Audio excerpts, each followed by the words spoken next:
Hello everyone, it is Colbert, Colbert Tech Repair. We get everything tech, news, gaming, and nerd related, and it is Friday.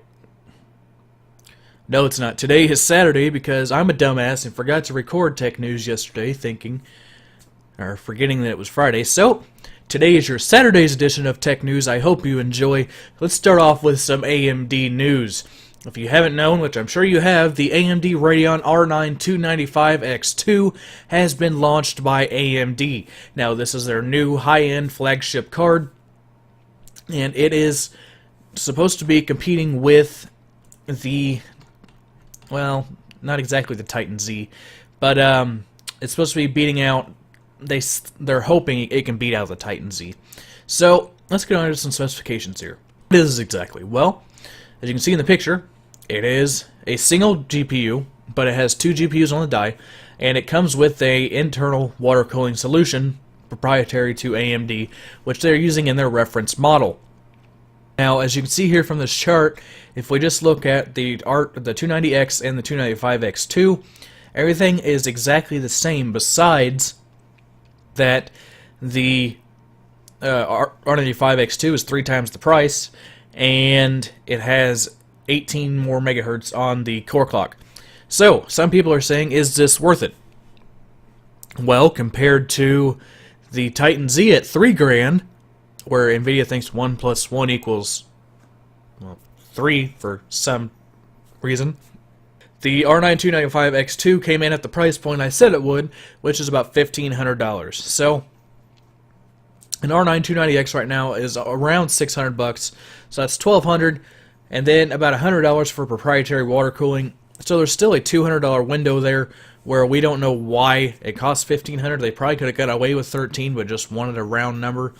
I'm not sure, but they came out with this because Nvidia said, hey, we got our big card, so we're going to launch our big card. So this is a 500 watt card, so they had to go with water cooling in order to cool it. Now, to dissipate the 500 watts of heat, AMD has moved past blowers and even open air coolers and moved on to a closed-loop liquid cooler. It has 2 Aztec pumps and a 120mm radiator to dissipate the heat. Now, the R9 290X2's competition will be a mix of SLI 290Xs and SLI 780 Ti's, and Nvidia is coming up with another dual GPU card. Nvidia has the 780 Ti, the GTX Titan Black, and the Titan Z. The dual GTX 780 Ti is going to be the closest competitor to the R9 290X2. So they are used to launching cards at high prices, and this is half the price of the Titan Z. So, I mean, it's gotten good reviews all around. It's getting very, very good benchmarks.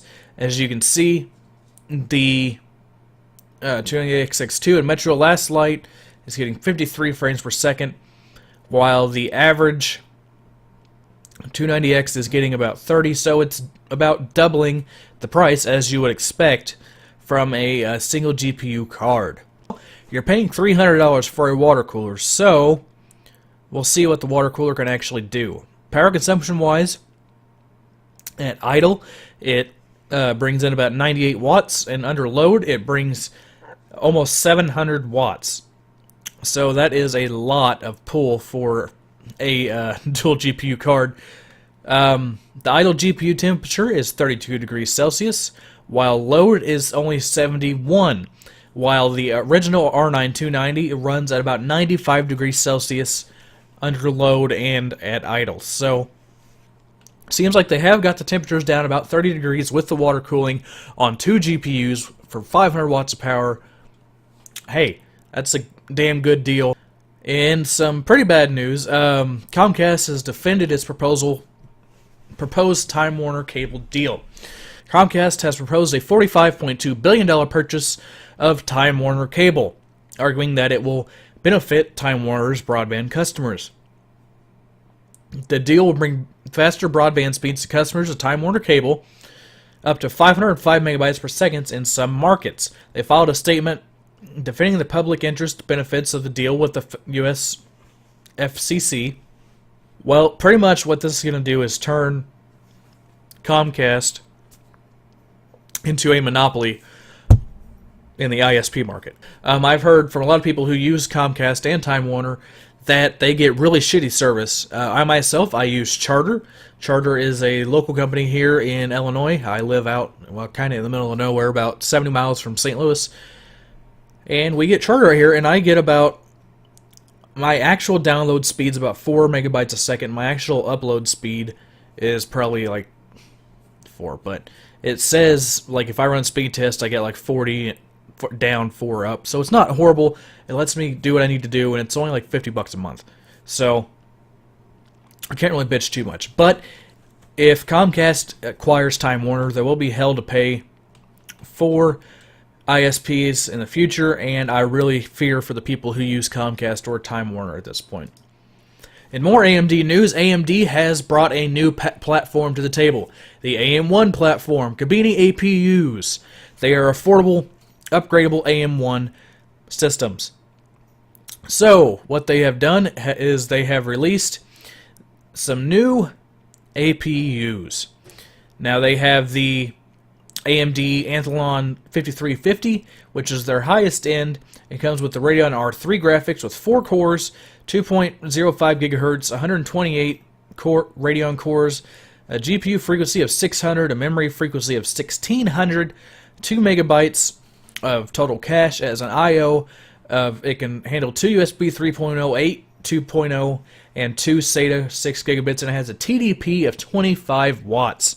Now their lowest end, the Sempron 2650, has 2 cores, it's 1.45 gigahertz, 128 Radeon cores, 400 GPU frequency, a 1333 memory frequency, 1 megabyte total cache, and it can handle the same amount of IOs, and it has a 25 watt DDP. So what is this aimed for? Well, are aimed for very, very low budget PC builds.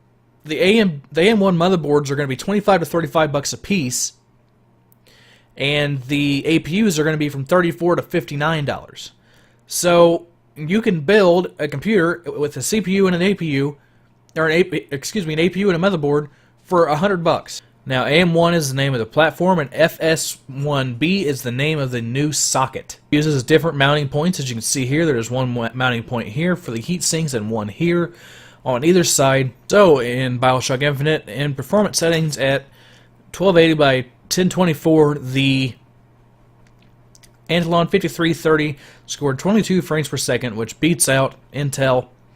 It scored 13 frames per second, also beating out Intel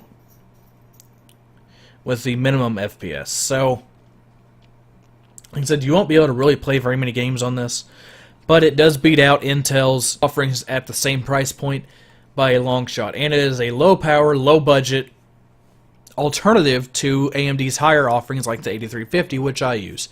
And even a lower offering than the A10 or A8 or A6 series APUs that they released earlier this year. So if you are a if you're looking for a very, very low budget CPU, somebody that doesn't do much but browse the internet and do simple word processing, stuff like this, this would be a great little all-in-one solution for you, and you could get a motherboard and APU combo for $100. So you can't really beat that. Now, if you do not know, GameSpy has shut down. Now, GameSpy is shutting down on May 31st, and the internet is furious. There's a list of multiplayer PC games that will be rendered unplayable by the imminent demise of the matchmaking middleware. Something like 70 games being potentially affected. Now, these games include Battlefield 2142, Star Wars Battlefront 2, Arma 2, Civilization 4, Crysis, Far Cry, Borderlands, Medieval 2, Total War, Quake 3 Arena, Splinter Cell Chaos Theory, and about 60 other games. Now, Scott Cavill developed Game Ranger, which is an internet gaming service for the Mac in 1999 and released a PC client in 2008. It has some limitations with no voice chat, but the service allows you to host and play games online, effectively duplicating the functionality found in GameSpy. But it isn't a solution to GameSpy shutting down. It will work with all of these games, although not all up yet. Games like Battlefield 2142, Far Cry, and they will be put up in the end. The NSA has reportedly been secretly exploiting this for years. This week it came to light that a small error in the open source OpenSSL implementation of the SSL encryption protocol opened a gaping hole in the security of hundreds of thousands of websites and networking equipment across the net, and that hole had been wide open and exploitable for years. Passwords could be easily grabbed, usernames matching those passwords could be easily grabbed, and user data could be easily grabbed.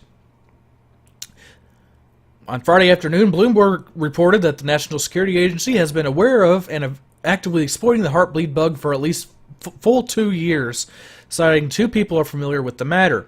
The report comes the same day that the U.S. Department of Homeland Security issued a warning about Heartbleed, stating that while there have not been any reported attacks or malicious incidents involving this particular vulnerability confirmed at this time, it is still possible that malicious actors in the cyberspace could exploit unpatched systems. But the NSA has came out and said, statement, the NSA was not aware of the recently identified Heartbleed vulnerability until it was made public. I don't believe that bullshit. So, the security of open source software has been debated since this has happened. The web is already recovering from the widespread mayhem, and there's already an open SSL fix for Heartbleed, which many website administrators are trying to implement. Now, given the nature of the bug, which reveals information stored on a web server's RAM, you actually don't want to change your passwords or even visit sites that were vulnerable. Now, here are some sites that are known to be affected by the bug. Amazon Web Services, Dropbox, Facebook, GitHub, GoDaddy, Google, LastPass, OkCupid, SoundCloud, Tumblr, TurboTax, and Yahoo. They have since fixed their services. Alrighty guys, so this has been Colbert Tech Repair with the Saturday edition of Tech News because I'm a dumbass and didn't record the Friday edition. If you liked, give it a like. If you didn't, feel free to give it a dislike. If you have any questions or comments about any of the stories or the channel itself, please feel free to comment down in the comments section right down below. You can find me here on YouTube, you can find me on Twitter at Colbert92, and you can find me on Facebook at facebook.com/Colbert Tech Repair. See you guys next time.